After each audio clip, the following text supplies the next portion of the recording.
নমস্কাৰ বন্ধুসকল, আপোনালোকে নতুনকৈ এটা হেমন্ত বিশ্ব শৰ্মাই নতুনকৈ এটা আঁচনি ওলাইছে। আপোনালোকে দেখিবলৈ পাইছে যে নিৰ্মাণ সখী বুলি। নিৰ্মাণ সখীটো আপোনালোকৰ অসমৰ গৃহ আৰু অন্যান্য নিৰ্মাণ শ্ৰমিক কল্যাণ পৰিষদ আৰু আপোনালোকে ইয়াত যিসকল মিস্ত্ৰী আছে, মিস্ত্ৰীবিলাকে ইয়াত এপ্লাই কৰিব পাৰিব। আৰু ইয়াৰ আপোনাৰ দেখিছে আমাৰ বিষয়ে আইন আৰু বিধি, আইন আৰু লাভালাভ, বৰ্ডে প্ৰদান কৰা সুবিধা। আপুনি ইয়াত লিখিছে বৰ্ডে প্ৰদান কৰা সুবিধা। অসমৰ BOCW বোৰ্ডে বৰ্তমান প্ৰায় 13খন বিভিন্ন কল্যাণমূলক আঁচনি পৰিচালনা কৰি আছে আৰু ইয়াত 12খন আঁচনি চলি আছে আৰু এক আঁচনিত BOCWৰ আইনত 22ৰ পৰা ধাৰাত উল্লেখ কৰাৰ ধৰণে এককালীন প্ৰদান কৰা হৈছে।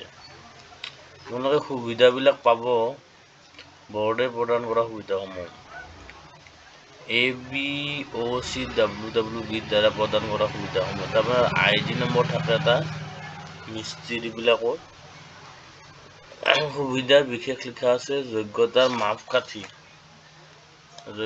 মাপকাঠি আৰু নথি পত্ৰৰ প্ৰয়োজন আৰু সুবিধাৰ পৰিমাণ। মৃত্যুৰ উপকাৰ চেছ ফাউণ্ড উপলব্ধবোৰত নিৰ্ভৰ কৰি তলৰ ধনৰাশি অনুমোদন কৰাৰ ব্যৱস্থা বৰ্ডত আছে।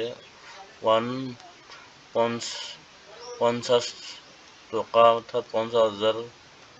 মৃত্যুৰ সদস্যৰ মনোনীত বা নিৰ্ভৰশীল লোকক মৃত্যুৰ ক্ষেত্ৰত 250 টকা। নিৰ্মাণ শ্ৰমিক হিচাপে নিয়োগ সময়ত হোৱা দুৰ্ঘটনাৰ ফলত মৃত্যু হ'লে মৃত্যু হিতাধিকাৰীয়ে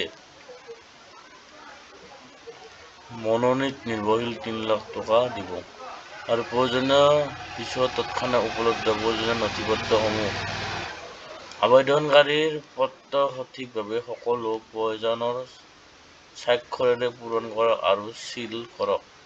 জেৰক্স কৰি কপি কৰক। ডেথ চাৰ্টিফিকেটৰ সৈতে প্ৰমাণিত। বৰ্ডে প্ৰমাণ কৰা পৰিচয় পত্ৰ মূল প্ৰতিলিপি। প্ৰাকৃতিক মৃত্যুত ইয়াত লিখা আছে, আপোনালোকে দেখিবলৈ পাইছে আকস্মিকভাৱে মৃত্যু হ'লে 50,000 আৰু 3 লাখ টকা। এনেধৰণে অস্থিৰতাৰ সহায় দিব। আপোনালোকৰ বৰ্ডত এটা ধনৰাশি অনুমোদন কৰিবলৈ ব্যৱস্থা আছে। 5,000 টকা কেছ পুঁজিত উপলব্ধ হ'ব। নিৰ্ভৰ কৰি কোনো মৃত্যু হিতাধিকাৰীয়ে মনোনীত নিৰ্ভৰশীল অস্ত্ৰোপচাৰ খৰচ দিশত তাৰমানে দেখিবলৈ পাইছে। আপোনালোকে ইয়াত গোটেইখিনি বস্তু দিয়া আছে। আপোনালোকে এই পেজটো আপোনালোকে চালে গোটেইখিনি আপোনালোকে গম পাব। আপোনাৰ ভাল এটা সুবিধাৰ কাৰণে অসম চৰকাৰে নতুনকৈ এটা নিৰ্মাণ সখীৰ আঁচনি যোজনা দিছে। পাৰিব আপোনালোকে এপ্লাই কৰিব পাৰিব এইবিলাক।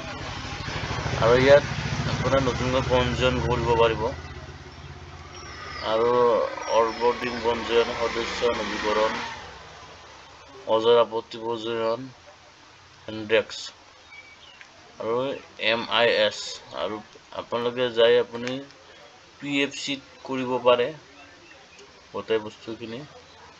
আৰু আপোনাৰ ইয়াত ফটো গেলাৰী দিয়া আছে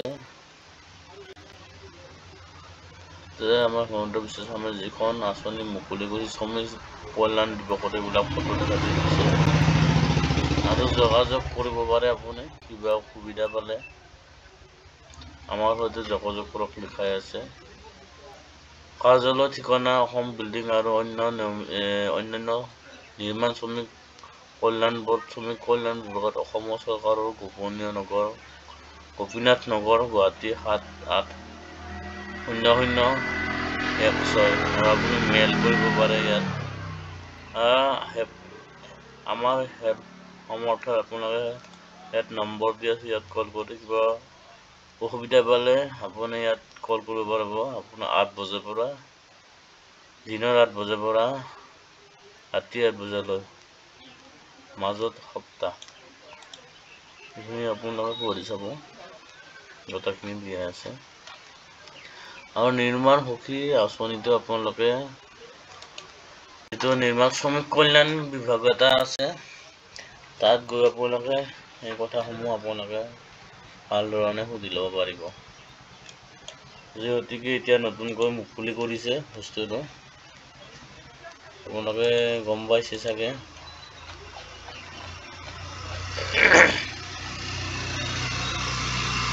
নিৰ্মাণ চকী বুলি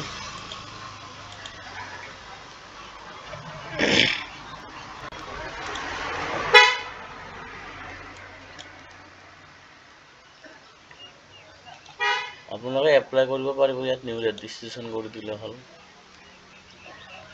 এই বস্তুখিনি গোটেইখিনি ইয়াত আহি যায়।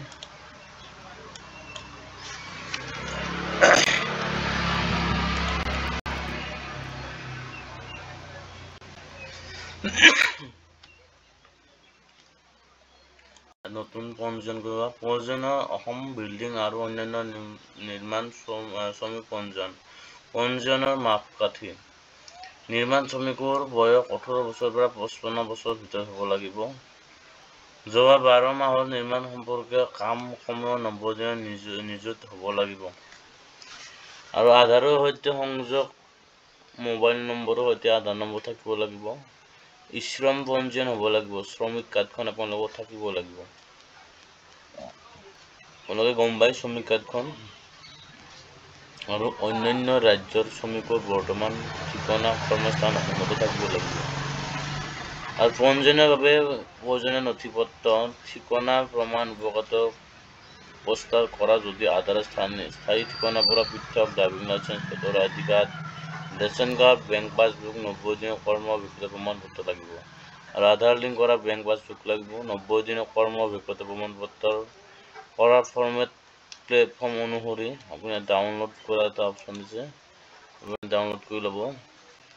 ডাউনলোড কৰি ল'লে আপোনাৰ এটাতে পেজটো ইয়াত আহি যাব।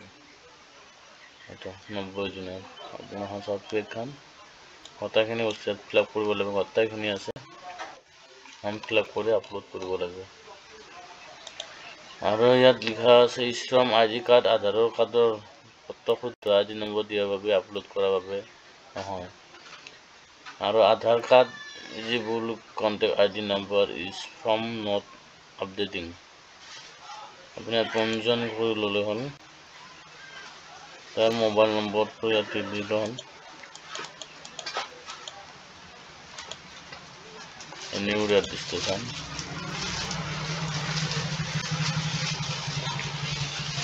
ইয়াত লিখা আছে, য়েছ কৰি দিব। আপোনাৰ আইডি নম্বৰটো থাকিব লাগিব ইয়াত। এটা আইডি নম্বৰ আছে আপোনালোকৰ, য়েছ কৰি দিব। যদি আছে নহ'লে ন কৰি দিব। প্ৰচেছ কৰি দিলে হ'ল।